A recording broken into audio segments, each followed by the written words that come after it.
নিজের মধ্যে আমি এই জিনিসটা খুব ফলো করি। যদি আমি মনে করি যে ওই ব্যক্তিটির সাথে কথা বলবো না বা মিশবো না, তা কোনোভাবেই করব না। যদি মনে হয় যে ওই ব্যক্তির সাথে মিশবো, কথা বলবো, তাহলে যে কোনো উপায় হোক বলবো।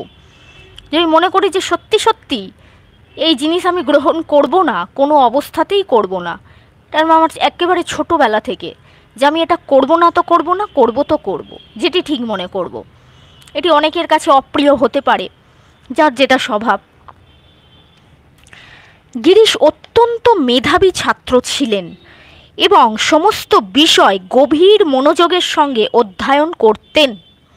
তার জ্যৈষ্ঠ শ্যালক ব্রজনাথ সরকার গিরিশকে হোমিওপ্যাথি শেখান। ব্রজনাথ নিজে হোমিওপ্যাথি শিখে নিজেকে ও বাড়ির সকলকে চিকিৎসা করতেন। গিরিশ নিয়মিত কাজের শেষে ব্রজনাথের কাছে গিয়ে শিখতেন। ব্রজনাথের মৃত্যুর পর গিরিশ তার হোমিওপ্যাথিক চিকিৎসার পুস্তকগুলি ও ঔষধের বাক্স নিজের বাড়িতে নিয়ে আসেন। পরে তিনি বলেছিলেন, থিয়েটারে এখন আর আমার আগের মতন খাটতে হয় না, হাতে অনেক সময়। নিষ্কর্মার হয় আত্মচিন্তা, নয় পরচর্চা অবলম্বন। চিকিৎসা নিয়ে থাকলে এসব থেকে অব্যাহতি পাওয়া যায় আর গরিবদেরও উপকার হয়। একবার এক প্রতিবেশীর কলেরা হয়েছিল।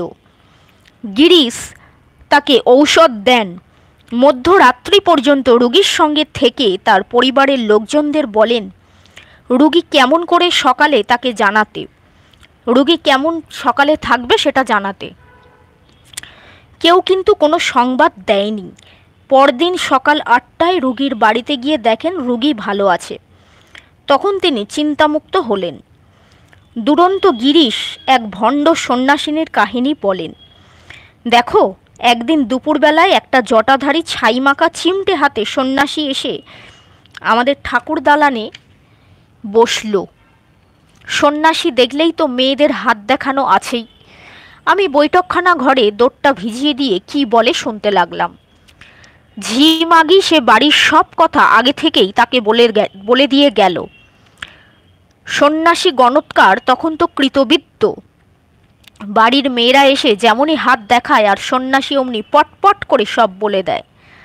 আমার তো রাগে গা গসগস করতে লাগলো। চুপ করে খানিকক্ষণ তাকিয়ায় ঠেসান দিয়ে শুয়ে পড়লাম। যখন বুঝলাম মেয়েরা সব বাড়ির ভিতর চলে গিয়েছে, তখন আমি নেমে এলাম। এসে ঠাকুর দালানের সম্মুখের করবী গাছের গোটা কতক ডাল ভেঙে নিয়ে এই আর কি সন্ন্যাসীকে মার আর তাড়া। সন্ন্যাসীও যত গলি দিয়ে পালাতে থাকে, আমি তত করবী গাছের ডাল নিয়ে মারতে শুরু করলাম। গিরিশের জীবনীকার অবনীশ গঙ্গোপাধ্যায় লিখেছেন, গিরিশচন্দ্র বরাবরই একগুঁয়ে প্রকৃতির ছিলেন।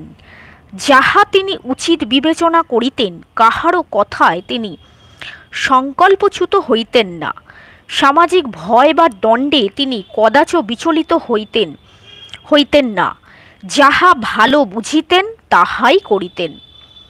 একদিন পল্লীস্থ হীরালাল বসুর পুষ্করিণীতে কোনো একটি ভদ্রলোক ডুবিয়া মারা যায়। তাহার আত্মীয় স্বজনেরা কেহই ভয় পুকুরে নামিয়া লাশ তুলিতে সম্মত হয় না। গিরিশচন্দ্র যখন দেখিলেন পুলিশ আসিয়া মুর্দাফরাজ দ্বারা সেই ভদ্রলোকের লাশ তুলিবার ব্যবস্থা করিতেছে, তখন তিনি আর স্থির থাকিতে পারিলেন না। নিজেই পুকুরে লাফাইয়া পড়িয়া সেই স্মিত বিকৃত লাশ অতি কষ্টে উপরে তুলিয়া আনিলেন এবং নিজেই উদ্যোগী হইয়া তাহার দলবল ডাকিয়া মৃতদেহ হাসপাতালে লইয়া গেলেন এবং পরীক্ষা শেষ হইলে দাহকার্য সম্পন্ন করিয়া বাটি ফিরিয়া আসিলেন।